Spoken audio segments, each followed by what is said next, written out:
Boker Tov, Mishpachim.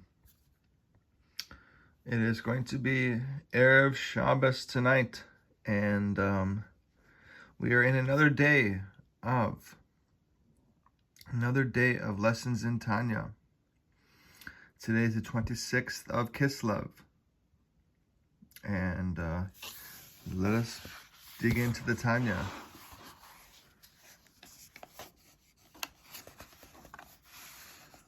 We're in chapter 2. All right. The second uniquely Jewish soul is truly a part of God above. A part of God above is a quotation from Scripture in Job chapter 31, verse 2. The Alter Rebbe adds the word truly to stress the literal meaning of these words.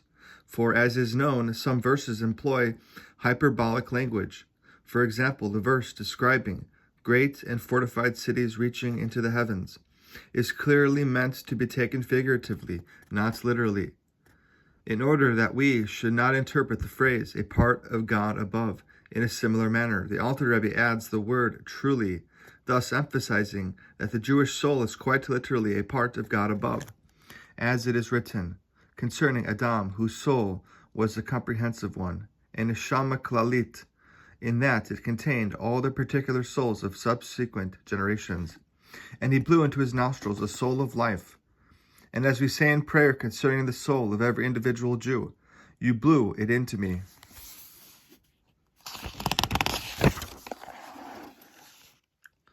The significance of the verb to blow as it relates to the infusion of the Jewish soul is now explained.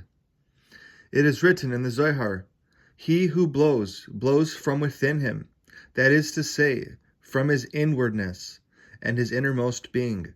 For it is of his inward and innermost vitality that a man emits through blowing with force. Blowing tires a person much more quickly than speaking, as is readily observed, for it requires a greater exertion of effort and vitality.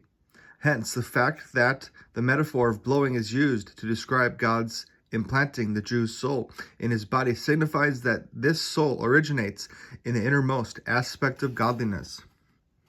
That the Jew is rooted in God's innermost and essential being is indicated further by the designation of the Jewish people as God's children, whose souls originate in his thought, just as a child stems from his father's brain, as the Alter Rebbe explains presently. So too, allegorically speaking, have Jewish souls risen in the divine thought. The Jew has his source in divine thought, the innermost level of godliness. All other created beings, even angels, are rooted in created by divine speech. Speech is external in comparison with thought. As it is written regarding the Jewish nation, Israel is my firstborn son. And concerning Jews as individuals, you are children unto God your Lord. That is to say, the significance of the Jews being called God's child is that just as a child is derived from its father's brain, his inner and essential being, so too, to use an anthropomorphism, is the soul of every Jew derived from God's thought and wisdom. The Alter Rebbe now takes this concept a step further. Deriving from God's thought and wisdom actually implies that it derives from God himself, as he goes on to explain. For he is wise. God possesses the quality of wisdom, but not with a wisdom that is known to us created beings, because he and his wisdom are one. And as Maimonides writes, he is knowledge and simultaneously the knower, who knows and comprehends through the knowledge, and he is that which is known. God is also the subject of knowledge and comprehension, as Maimonides concludes. This means that God's wisdom and comprehension are totally different from man's. In human comprehension, there are three separate and distinct components. A, the person's soul, the knower and possessor of knowledge. B, the power of intellect and comprehension, the knowledge by which the person knows.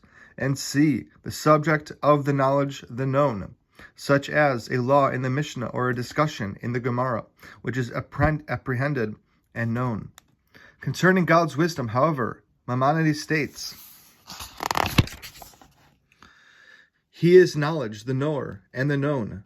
God is the means of comprehension, the knowledge. and at the same time it is he who understands, the knower, and is also that which is understood, the known. Maimonides continues, and this is not within the power of any man to comprehend clearly. As it is written, you can find and understand God by searching. And it is also written, for my thoughts are not your thoughts, says God.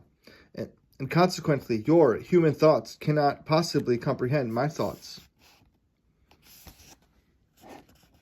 Since his wisdom is one with God himself, and has been shown, it follows that the Jewish soul, which stems from divine wisdom, as stated above, actually derives from God himself. Many Jewish philosophers rejected Maimonides' description of God as the knowledge, the knower, and the known. In fact, they considered it erroneous to ascribe to God a description of any sort, even on the lofty level of intellect of which Maimonides writes, inasmuch as description implies limitation, and God is inherently God is inherently limitless. The Alter Rebbe therefore points out in this note that the Kabbalists agree with Maimonides, with the qualification that his concept does not apply to God's essence. For his essence is truly infinite, even higher than the inscrutable level of knowledge that Maimonides refers to. Regarding his essence, those who disagree with Maimonides are correct in maintaining that God cannot be defined in terms of knowledge, since he transcends it infinitely. Only after God limits the infinite light of his essence, through the process of tzimtzum, a progressive contractions, and thereby assumes the attribute of chachma, wisdom. And only then can it be said of God that he is the knowledge, the knower, and the known. The Kabbalists have agreed with him that God can be described as the knowledge, the knower, and the known, as stated in Pardes of Rabbi Moshe Cordovero. Even according to the Kabbalah of the Arizal, Rabbi Yitzchak Luria of blessed memory, Maimonides' statement stands. The Kabbalah of the Arizal provides an even deeper insight into the limitlessness of God's essence, higher than even that level of knowledge to which Maimonides refers.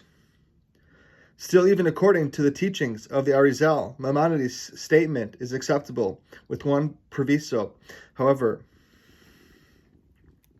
This is so only when applied to the mystic principle of the clothing of the Ein Sof, the light, the infinite light, by means of numerous contractions, tzimtzumim, in the vessels of the Tzifrot of Chabad, an acronym for Chachma, Bina, and Dat, wisdom, understanding, and knowledge, respectively the triad of Sifrot, which represent divine intellect of the world of Atzilut, emanation. Through a process of self-limitation called tzimtzum, contraction, God manifests, or in Kabbalistic terminology, clothes his infinite essence, referred to by the Kabbalists as the Ein Sof, the endless, infinite one, in the Sephiros, which are his attributes. This manifestation occurs first in Atzilut, specifically in Chabad of Atzilut, divine intellect. Thus, at the level of Atzilus, God can indeed be defined in Maimonides' terms of knowledge, knower, and known, intellect, but not higher than Atzilus. Above the world of Atzilus, the unknowable, God cannot be defined.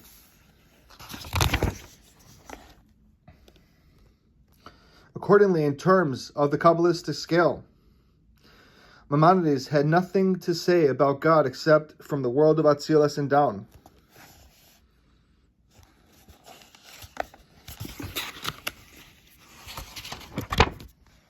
All right, I will continue with part 2 again later.